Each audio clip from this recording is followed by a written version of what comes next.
For most of us, the words 3 Mile Island don't invoke thoughts of innovation and growth. I think a lot of people think about 3 Mile Island and they go back to what happened in 1979 on the unit that we never owned or operated. But a government official said that a breakdown in an atomic power plant in Pennsylvania today is probably the worst nuclear reactor accident to date.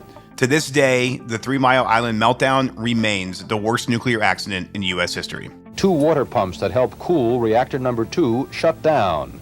Officials say some 50 to 60,000 gallons of radioactive water escaped into the reactor building. But Mike Kramer says the accident actually brought about some positive change. One of the things that came out of that incident was an industry that was focused on that operational excellence and safety culture. It's a culture Mike helped develop for almost 2 decades at Exelon. So when the company announced in 2017 that it was closing 3 Mile Island Reactor 1 after nearly 45 years of operation, Mike wasn't happy. But he also knew the business model just didn't work anymore. I was responsible for our East Nuclear Fleet's financial operations. One of the challenges about thinking through how you continue to operate the plant is you're making 10, 20-year investment decisions to ensure you're operating at a heavy reliability factor. It was not an issue where it ran poorly or that people didn't want to keep operating the plant. It was one of our best facilities. But in the late 2010s, the U.S. energy market was changing. You had really low natural gas prices, you had a lot of new renewables on the system, and we just couldn't make the math work. So on September 30th, 2019, Exelon closed the plant. It was obviously a tough day for everyone. A lot of employees were going to lose their jobs. It was very impactful to me personally, to I think a lot of the people that worked there. And of course, the community that had grown up around the plant for decades took a big hit. That's one of the biggest impacts is these towns just get decimated when they don't have the economic activity that the plants were providing. The schools, the municipalities all get a good amount of their funding from the property taxes that are paid by the facility. All the things that the town survives on largely came from the plant.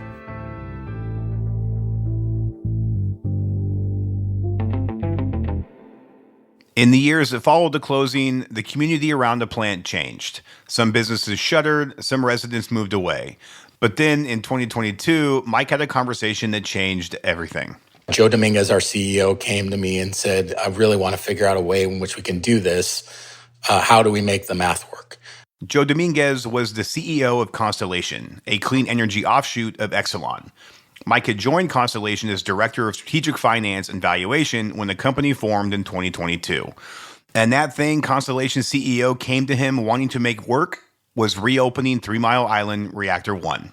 It was not an easy challenge. There wasn't a lot of difference from where we were in terms of the base economics in 2019 versus the beginning of 2022. But what had changed is the political support. That support was coming from both sides of the aisle, and it came with resources. There was the Civil Nuclear Credit Program that was on the books. Was that a possibility? Shortly after that, the Inflation Reduction Act passed. And so that gave us some potential tax incentives to think through how that would work for operating the plant. And then came the rise of AI and power-hungry data centers. As big tech leaned into AI, companies needed to expand their energy portfolios to meet that growing demand. A new deal could pave the way for reopening 3 Mile Island in Dauphin County. Constellation Energy owns TMI, and today it just announced the signing of a 20-year power purchase agreement with Microsoft. We announced the restart 5 years to the day of the shutdown.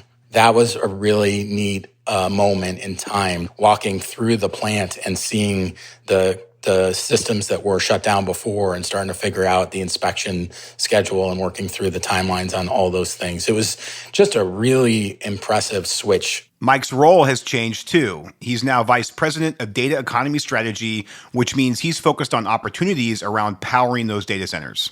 Trying to understand what it means for the energy industry and our business in general, to support coordination of that deal flow, and to basically be the subject matter expert for a variety of different organizational inputs as we think about load growth and the potential for what does that mean in different regions. Constellation announced the reopening of 3 Mile Island's Reactor 1 in September of 2024. And this summer, they celebrated it with a big rally. Good morning, everybody!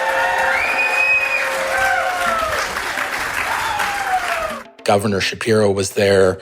Bobby Hollis from Microsoft was there. And you saw generations of folks who had worked at the plant, parents and siblings, and just the amount of excitement of people being able to say, I used to work here and now I'm coming back and I'm going to be part of this 835 megawatts of 24/7 clean, reliable energy is not something you can do in a lot of other places. This is With Great Power, a show about the people building the future grid today. I'm Brad Langley. Some people say utilities are slow to change, that they don't innovate fast enough. And while it might not always seem like the most cutting-edge industry, there are lots of really smart people working really hard to make the grid cleaner, more reliable, and customer-centric. Today, my guest is Mike Kramer, Vice President of Data Economy Strategy for Constellation. We talk about how Constellation is progressing towards restarting 3 Mile Island, now called the Crane Clean Energy Center, and we discuss Constellation's other 20-year nuclear power purchase agreement with Meta. We also talk about the role the company wants to play in the nuclear power renaissance in the U.S. But first, I asked Mike to walk me through Constellation's generation capacity nationwide.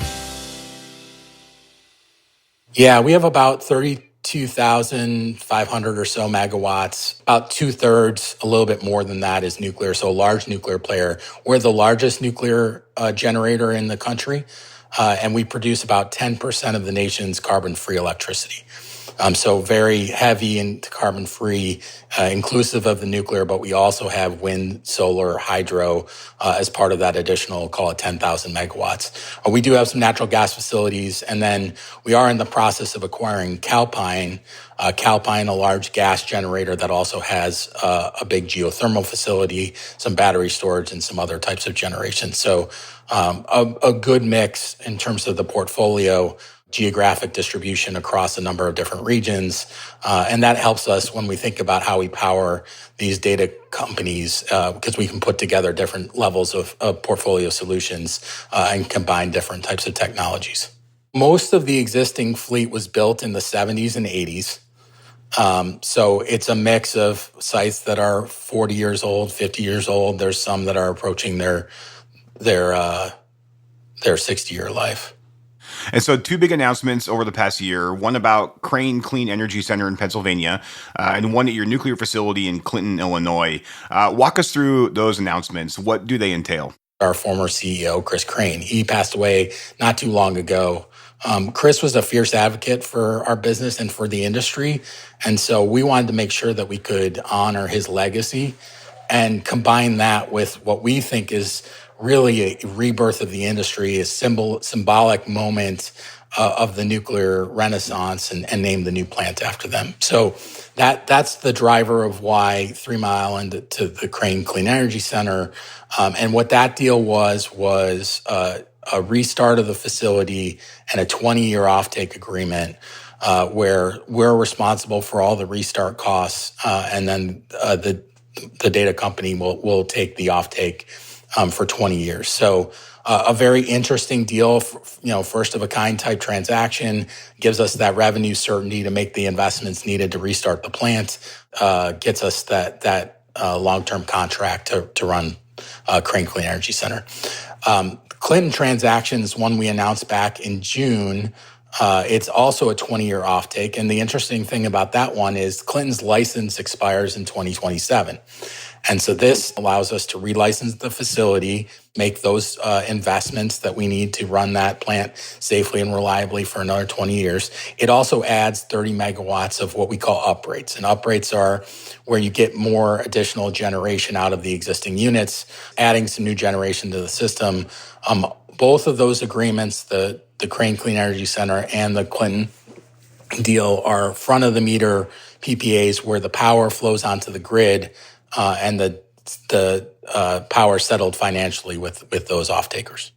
You mentioned the term nuclear finance a couple of times. Maybe for those that don't know, what is nuclear finance and what role is nuclear finance playing in these efforts? So nuclear finance is the organization that manages the financial activities at these plants, and that can include budgeting, forecasting, normal accounting processes like closing the books on a monthly basis, capital investment decisions, a variety of different, I'd say, advisory services for the plant operators, trying to make sure we understand where we spend our money and prioritize the investments that we're making.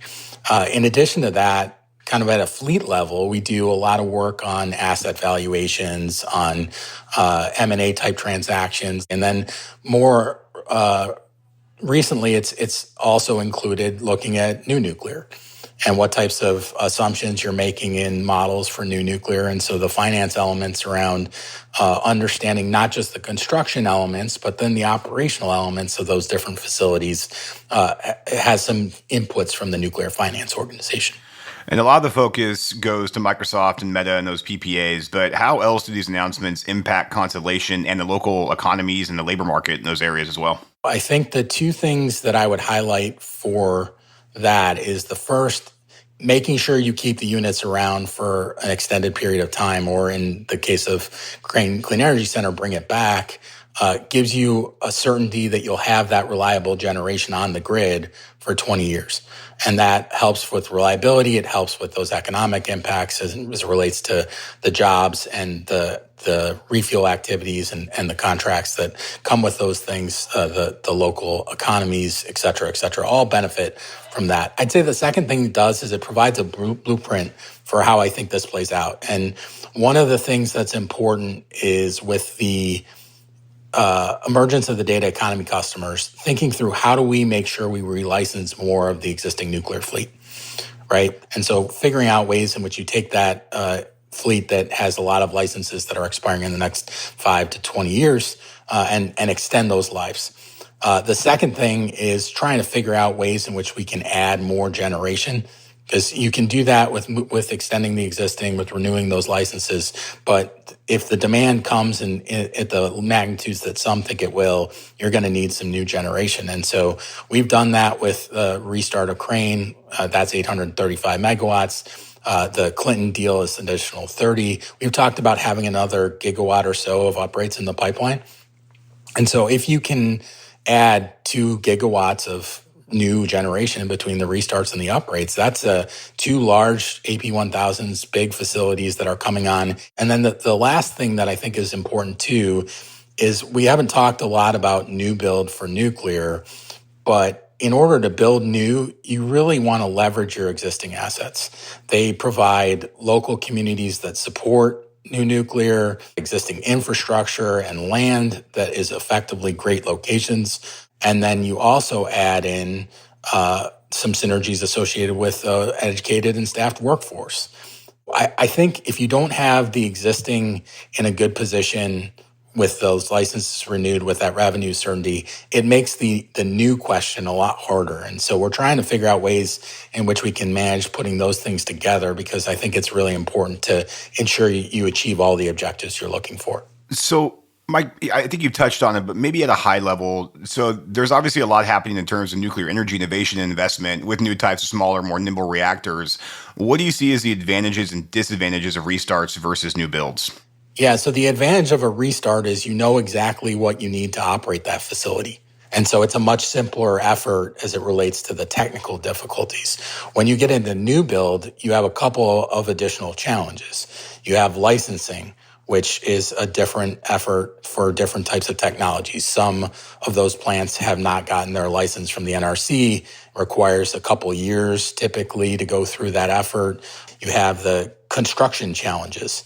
They can take a lot of time. They can provide additional challenges in terms of cost certainty, because you don't know if you're going to have the labor or have the long lead parts, or if you run into tariffs or other things. And so it's really a combination of operational certainty from a risk perspective, and then cost certainty are two of the biggest drivers. And then we know how long it takes to restart the reactor.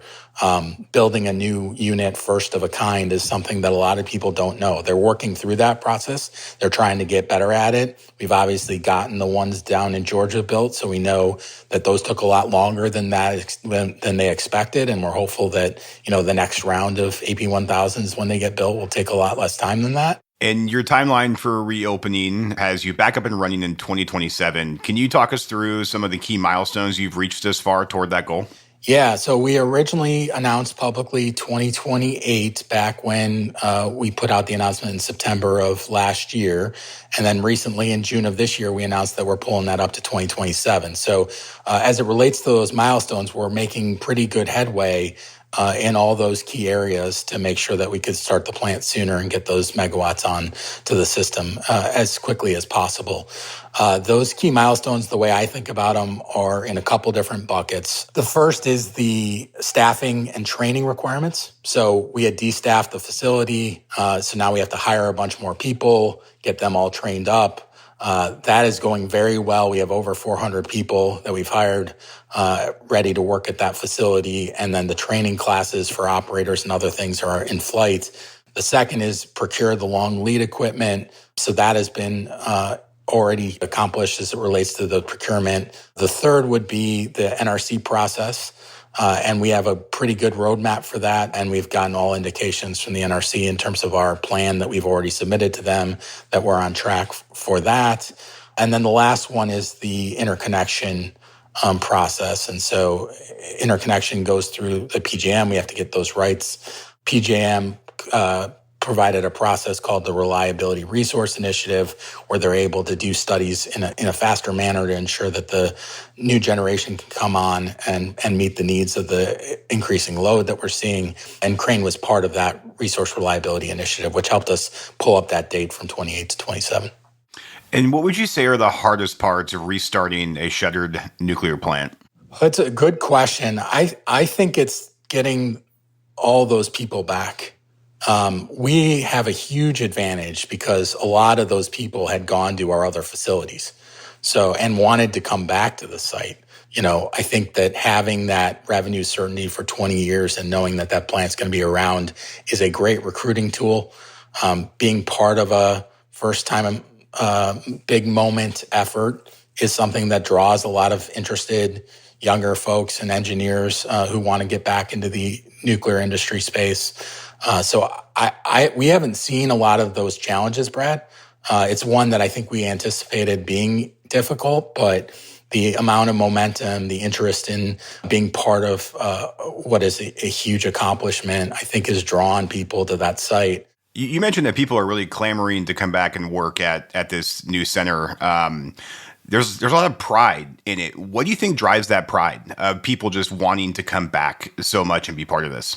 I'm sure it helps that there's been, good performance by the company, and you're seeing, our name in a lot of the headlines for some of these big transactions and for a lot of the things we can do to support the data economy.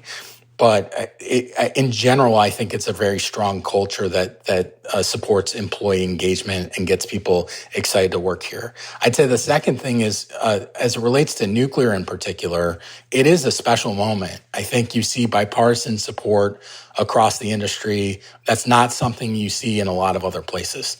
Very few things that our politicians appear to be able to agree to. I think one of that is how important nuclear is to meet this moment. I think there's a local element too. You hear people, my grandfather worked at the facility, my father worked at the facility. It becomes a legacy thing. If we look at the Crane and Clinton announcements in relation to overall demand growth that Constellation is seeing, how significant are their contributions going to be? I think the way to think about it is it's just a starting point. We think that there's plenty of AI demand and data centers getting built in our service territories. And so the real question becomes, how do you best power those things? Trying to figure out the best solutions for each customer is a very important thing that we're working on. So that can be a combination of a license renewal for a plant, that can be an upgrade for a plant, that can be a mix of different types of generation sources. And so I think it's really important to think through, as this continues to morph on us, how do we make sure that we're best positioned for those different solutions? And I think one of those is thinking ahead and getting those investments in place so that we have, the ability to add and uprate, for example, We want customer support for those things, but we need to make sure that they're well positioned to get that upgrade in the next couple of years. So making some of those investments in advance is one of the things that we've been looking at. Trying to figure out how we pair those things together is important. Can you dig into a little bit by what you mean by uprate? I know you're looking to perform uprate projects across the fleet, so maybe talk to us through what uprating means for those that don't know, and then explain what impact that would have. Yeah, it's a good question, and probably one that can get pretty technical. So I'll try and keep it high level. The way to think about that is a reactor is designed for a certain amount of output. And then over time, we talked about how these plants are 30, 40, 50, 60 years old. There's been maintenance modifications to them.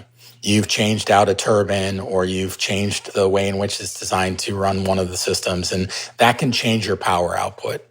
The way the uprates are categorized is there's really three different types. One's what's called an extended power uprate. Those are generally larger, big capital intensive projects where you're replacing a lot of significant components to get more megawatts. And those are your bigger ones that are over 100 megawatts typically. Some plants, like I said, have already done those. There are others that haven't. And so looking at how you do that at a couple of your facilities is part of a program. There's what's called measurement uncertainty recapture. This is a largely engineering-based exercise to figure out how much the plant can operate at different operating conditions to get more megawatts. And then the last one is what they call efficiency upgrades.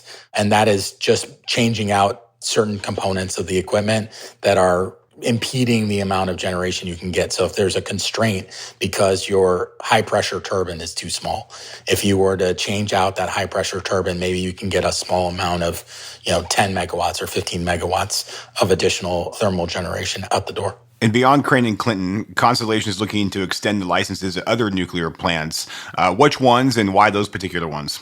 I think that's important that we continue to think of these assets as long-term in nature. So our goal would be to relicense the whole fleet. The challenge is there's a lot of uncertainty out there. Don't know what's going to happen out past the PTC, which currently is set to expire in 2032. And so trying to figure out what the long-term view of these assets look like is a big part of the effort to understand what you're going through with the relicensing.